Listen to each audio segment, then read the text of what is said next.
So I didn't think too much about my fear when I started to reopen my channel. It was more just like, oh, I wonder what that was or if it was real kind of thing. Because again, like I said, I didn't have any validation when I was a child. And I was living in Los Angeles with my ex-wife, and we had a doggy daycare / hotel that we owned. It was really cool. And there were all these dogs all the time, and it was really fun. But I also had a lot of downtime, and I was just hanging out with dogs. I was definitely also very much picking up on energy and different communication with these animals too. So I think that helped to open my channel. Well, I was talking to my spirit guides, like I had said, and said I would like to explore it. So if you want to slowly help me out here, and I would start to do exercises to open my third eye and just sort of take beats. I guess you would call it meditation, but I don't think it was consciously meditation at that time. And we had a dog who was a regular with us. His mom and dad, they were a couple and they were engaged.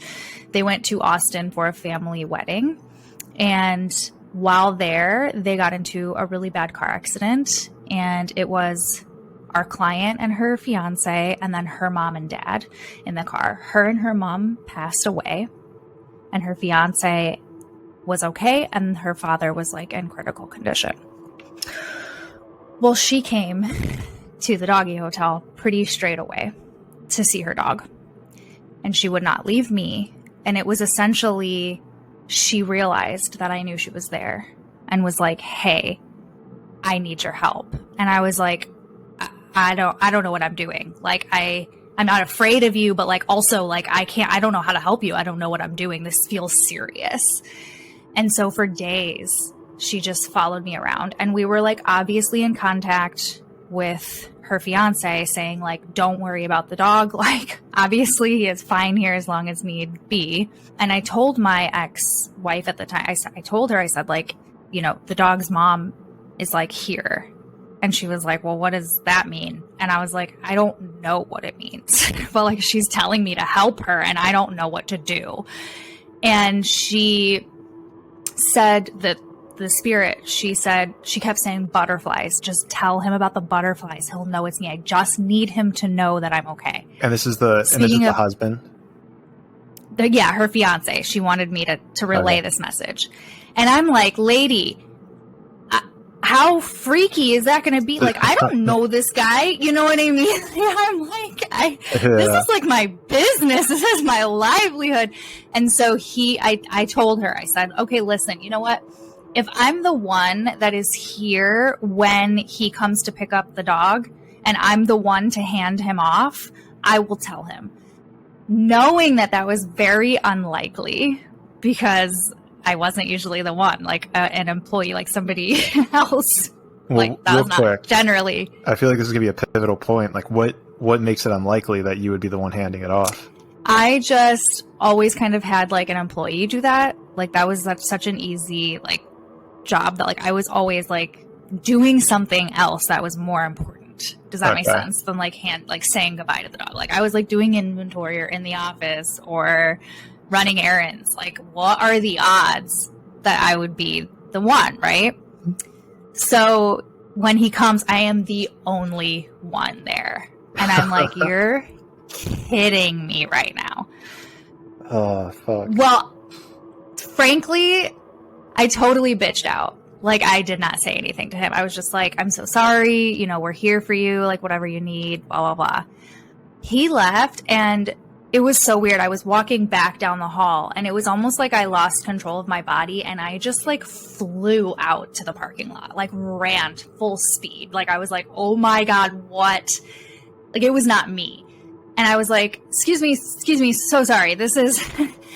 I'm so sorry. I'm shaking. Just thinking about it is taking me back to that place. I was so scared in this moment to tell this man that your fiance has been hanging out here for the last week.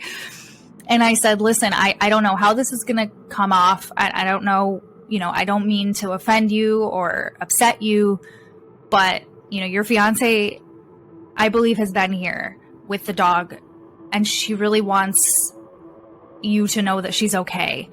And she's also talking about butterflies a lot. And he got really quiet. And I said, like, that's all I have. That's all I have for you. I don't know. That's it, you know? And he got quiet and he said, you know, she was a teacher. And I said, oh, okay, you know? And he said, they're building a butterfly garden for her at her school. Jeez. And I was like, oh, okay. And he was like, you don't know how much this means to me. Thank you. And I just said, you're welcome. Have a good day. Goodbye. And like walked in. And then I said, okay, I did it. Like, you need to go. You need to leave me be now. And she said, well, you could also please contact my father because he lost me and my mother. And like, we're both here. And I was like, girl, you're crazy.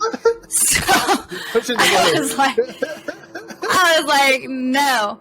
Well, I was in the office looking through client paperwork and I just like happened to turn to this page of her dog and like her instructions that she had like written out that we kept on file. And in her handwriting, it was all typed, beautifully typed.